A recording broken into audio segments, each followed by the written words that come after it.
తాకట్లో ఉన్న మీ బంగారాన్ని విడిపించి ఆ రోజు ఆన్లైన్ ధరకే మేము కొంటాం. Sharma gold company. Welcome to iDream media.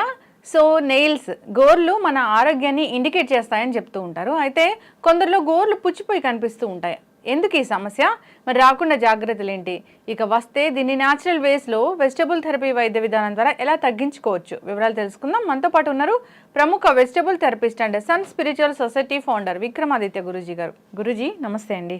సూర్యోస్మితల్లి. గురువు గారు, జనరల్గా నెయిల్స్ ఒక కలర్ చేంజ్ అవుతే మన హెల్త్ ఇష్యూ ఏంటనేది చెప్పొచ్చు, వారు ఎలాంటి అనారోగ్య సమస్యలు ఉన్నాయని చెప్పొచ్చు అని చెప్తూ ఉంటారు. అయితే కొందరిలో గోర్లు చాలా పుచ్చిపోయి కనిపిస్తూ ఉంటాయి. ఇది కంటిన్యూస్గా జరుగుతూ ఉంటుంది. ఎందుకంటారు గురూజీ? నఖశిఖ పర్యంతం అంటారంట. నఖములు అంటే గోళ్ళ దగ్గర నుంచి శిఖ పర్యంతం, జుట్టుకి గోళ్ళకి సంబంధం ఉంది. అంటే మన హెయిర్, మన శరీరం మీద ఉన్నటువంటి రోమాలు, అలాగే అంటే తల వెంట్రుక దగ్గర నుంచి కాయలి గోటి వరకు దాంతో మెజర్ చేస్తూ ఉంటారు మనిషి యొక్క ఆయుర్దాయం, ఆయుష్ని కూడా. దాంట్లో మీరు తపస్సులు అంటే ఆధ్యాత్మికంగా అభివృద్ధి చెందాలన్న వాళ్ళు జుట్టు కట్ చేసుకోవటం, గోల్డ్ కట్ చేయటం కూడా ఆపేస్తారు. అంటే ఇవి రెండు కూడా శక్తి నిక్షేపానికి క్షేత్రాలు. శక్తిని నిక్షిప్తం చేసుకోవడానికి కానీ, లేకపోతే శక్తిని పొందడానికి కానీ. అంటే ఇవన్నీ కూడా అలంకారానికి ప్రాధాన్యత ఎక్కువ. జుట్టు ఒకటి, గోర్లు ఒకటి. ఇవి అలంకారప్రాయంగా కాదు, ఆధ్యాత్మికంగా ఉంది. అంటే జడ జుట్టు ఊడలగట్టేస్తుంది, గోర్లు విపరీతంగా పెరిగిపోయి ముద్దు బారిపోయి తిరిగిపోయి ఉంటాయి. అంటే సాధువులకి, సత్సంగులకి. అంటే వీళ్ళు దాన్ని ఒక షేప్ తీసుకొచ్చి అందంగా దానికి నెయిల్ పాలిష్ అని ఇలాంటివి ఏమి ఉండవు. మన శరీరంలో ఉన్నటువంటి శక్తిని మనకి చూపించేటువంటిది. ఇప్పుడు గోర్లలో మీరు అడిగినట్టు పుచ్చు వచ్చింది.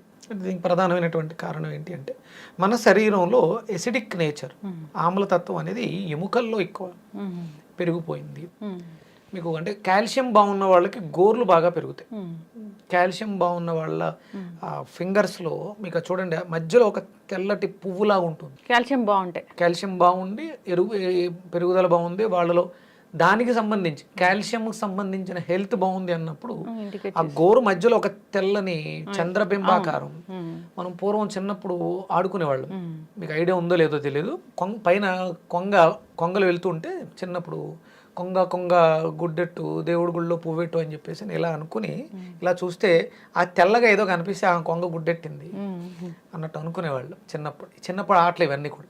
అంటే ఇక్కడ ఉండేటువంటి ఆ తెల్లటి ఆ చంద్రబింబపు ఆకారం మన ఆరోగ్యాన్ని, మానసిక స్థితిని తెలియజేస్తుంది. చంద్రుని చూపిస్తూ ఉంటుంది. కాల్షియం మనకి అంటే కాళ్ళలో కాల్షియం, ఎముకల్లో మధ్యలో రక్తం తయారవుతూ ఉంటుంది. ఆ తయారయ్యే దాంట్లో కాల్షియం పాడైపోతే, అంటే కాల్షియం బాగుంది, సఫిషియెంట్గా ఉంది, కానీ అది ప్యూరిఫైడ్ కాదు, పాడైపోయింది. అంటే మనం రకరకాల కెమికల్స్తో తయారైనటువంటి సింథటిక్ కాల్షియమ్స్ ట్యాబ్లెట్ల రూపంలో అవి తీసుకుంటాం. ఇప్పుడు స్వచ్ఛమైనటువంటి పాలు దొరకట్లేదు. అప్పుడు అది కాల్షియం, ఏ కాల్షియం? పాలే, కానీ అందులో గుడ్ కాల్షియం కాదు, బ్యాడ్ కాల్షియం. దానివల్ల ఎముకలు శక్తిని కోల్పోవడం. అవి ఇక్కడ మనకి గోల్డ్లలో ప్రస్ఫుటంగా కనిపిస్తుంది. అంటే అది ఒక ఎలర్జిక్ ఇష్యూ అలాంటిది, స్కిన్ ఇష్యూ లాంటిది కాదు, పుచ్చు కాదు. అంటే ఎసిడిక్ నేచర్ బాగా పెరిగిపోతే మనకు ఒక్కొక్క చోట ఒక్కొక్క రకమైనటువంటి రిఫ్లెక్షన్ వస్తూ ఉంటుంది. అది ఇక్కడ ఆ ఎసిడిక్ నేచర్ అనేది కాల్షియంలో జరుగుతుంది. అలాగే మనం తీసుకుంటున్నటువంటి ఆహార పదార్థాల్లో సరైనటువంటి కాల్షియం లేదు. మీరు కొబ్బరి చిప్ప ప్రసాదం తీసుకుని ఎంతకాలం అయిందమ్మా? తీసుకోవట్లేదు. అసలు దేవాలయానికి వెళ్ళే అలవాటు ఉంటే కొబ్బరి చిప్ప తీసుకుంటారు. లేదు, ఇంట్లో ప్రతి శుక్రవారము, శనివారము ఏదో ఒక రోజు తల్లిలు కొబ్బరికాయ కొడితే దాన్ని వాళ్ళు తీసుకెళ్ళి ఫ్రిడ్జ్లో పెట్టి చట్నీ చేసుకోవడం తప్ప ప్రసాదంగా కొబ్బరి చిప్పని అంటే దేవుడికి నివేదనగా ఎందుకు పెట్టారు? అది భగవంతుడు సృష్టి కాబట్టి భగవంతుడే దాన్ని సృష్టించినప్పుడు మళ్ళీ కొట్టి ఆయనకి పెట్టాల్సిన అవసరం ఏంటి? అలా పెట్టడం ద్వారా ఆ పదార్థం ప్రసాదమై, అంటే మన శరీరంలో మనకు మ్యాక్సిమం వచ్చే ప్రాబ్లమ్స్ అన్ని ఎసిడిక్ నేచర్ ఫుడ్స్ని అధికంగా తీసుకోవడం, అంటే వండిన పదార్థాలు అధికంగా తీసుకోవడం. ఇప్పుడు ఈ కొబ్బరి అనేది మనకి న్యాచురల్ సోర్స్, హై ఎనర్జీ, అందులోనే మనకి కావాల్సిన పోషక విలువలన్నీ కూడా కొబ్బరిలో అధికంగా ఉంటాయి. ఇక అంటే మనం చాలా రకాలు చెప్పుకుంటూ ఉంటాం. స్కిన్కి వస్తే, మొహం మీద వస్తే సోరియాసిస్, హెయిర్లో వచ్చిన, బాడీ అంతా వచ్చిన అదే మనకి నెయిల్స్లో కనిపిస్తూ ఉంటుంది. సోరియాసిస్. అంటే ఒక ఎసిడిక్ నేచర్ నెక్స్ట్ లెవెల్స్కి వెళ్ళడం డిఫరెంట్. మామూలుగా ఉన్నప్పుడు గ్యాస్ట్రిక్ అంటాం, తర్వాత అల్సర్, తర్వాత పెప్టిక్ అల్సర్, అదే కొంచెం ముదిరితే క్యాన్సర్, ఇలా మనం మాట్లాడుతూ ఉంటాం. అంటే మనం తీసుకునేటువంటి ఎసిడిక్ నేచర్ ఫుడ్స్ వల్లే ఈ ప్రమాదం వస్తుంది.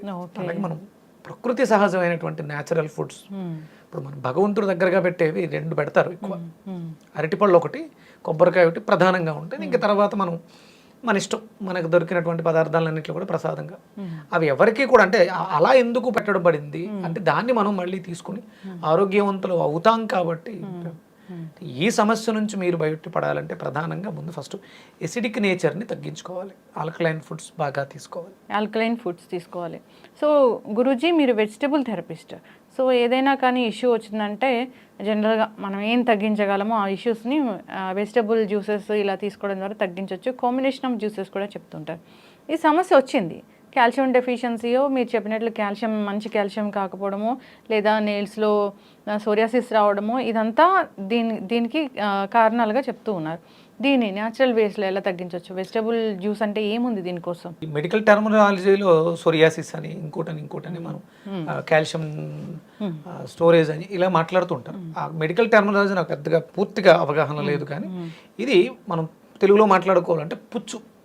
ప్రధానంగా మీకు కాళ్ళలో ఎక్కువ వస్తుంటాయి కాలిగోరు, ఎందుకంటే వాళ్ళు ఇది ప్రధానంగా ఆడవాళ్ళకి ఎక్కువ వస్తాయి, లేకపోతే వంటగదుల్లో ఉండే వాళ్ళకి విపరీతంగా వచ్చే అవకాశం ఉంది. ఎందుకంటే వాళ్ళు ఎక్కువ తడిలో ఉంటారు, అక్కడ ఉండేటువంటి ఆ డస్ట్ కాళ్ళలోకి వెళ్ళిపోవడం ద్వారా కూడా ఈ పుచ్చులు వస్తూ ఉంటాయి. వాటి మనకు కాల్షియం బాగుండాలి, డ్రైడ్గా ఉండాలి, వీటిని ప్రధానంగా మనం జాగ్రత్తలు పాటిస్తూ ఈ ఎసిడిక్ నేచర్ని తగ్గించుకోవడానికి మనకి ప్రధానంగా నిమ్మకాయ బాగా పనిచేస్తుంది.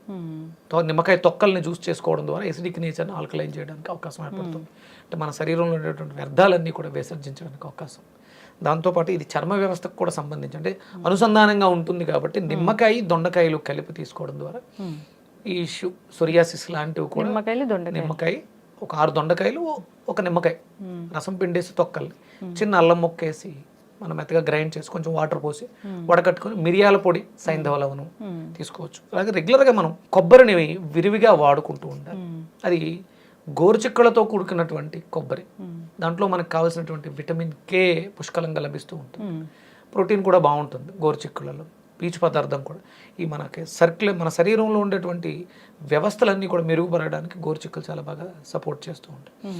గోరుచిక్కుళ్ళని మనం ఆవిరి పట్టి లైట్గా బాయిల్ చేసుకుని దాంట్లో తాలింపు వేసుకుని దాని మీద ఎండు కొబ్బరిని వాడుకోవడం ద్వారా కర్రీలా, అంటే ప్రతిరోజు ఇదే జ్యూసులా తీసుకోవడం అనేది కొంచెం టైంతో కూడుకున్నటువంటి పని కాబట్టి కర్రీ రూపంలో కూడా తీసుకోవడం ద్వారా కోకోనట్ పచ్చడి, కొబ్బరి పచ్చడిని మీరు కొబ్బరి పచ్చడి చేసేటప్పుడు కంపల్సరీ గుర్తుపెట్టుకోవాల్సింది పచ్చిమిర్చి కానీ ఎండుమిర్చి కానీ వాడకూడదు. ఎందుకంటే చాలామంది కొబ్బరి పచ్చడి తింటే ఎసిడిటీ పెరుగుతుంది అని కంప్లైంట్లు చేయడం. దానికి ప్రధానమైనటువంటి కారణం పచ్చిమిర్చిని వాడటం లేదా ఎండుమిర్చిని వాడటం. ఆబ్వియస్లీ కారం కోసం ఇవే వాడతారు కదా, ఏవే ఎక్కువ వాడతారు. దాని బదులు మీరు ఆ స్పైసీనెస్ కోసం వెల్లుల్లిపాయల్ని ఎక్కువగా వాడుకోవచ్చు. అలాగే ఈ కారం కోసం మిరియాలు వేసుకోవడం వల్ల ఎసిడిక్ నేచర్ ఆల్కలైన్ అవుతుంది. మీరు ఈ కొబ్బరి పచ్చడి ఇడ్లీలో తీసుకున్నా, దేంట్లో తీసుకున్నా, ఇంతకుముందు ఏదైతే యాసిడ్ రిఫ్లెక్షన్స్ ఉన్నాయి అవి రాకుండా కొబ్బరి పచ్చడిలో ఉన్నటువంటి క్వాలిటీస్, ఆ కాల్షియం అంటే సఫిషియెంట్గా తీసుకోవడానికి అవకాశం ఉంది. పచ్చడిని మార్చుకోవాలి ఖచ్చితంగా గురువుగారు. సో మీరు చెప్పినట్లుగా దొండకాయలు, నిమ్మకాయలు కలిపి తీసుకోవాలి జ్యూస్ అనేది. సో దొండకాయలు అంటే జనరల్గా చెప్తూ ఉంటాయి దొండకాయ జ్యూస్ లివర్ క్లెన్జింగ్కి బాగా పనిచేస్తుందని. Extraordinary cleanser.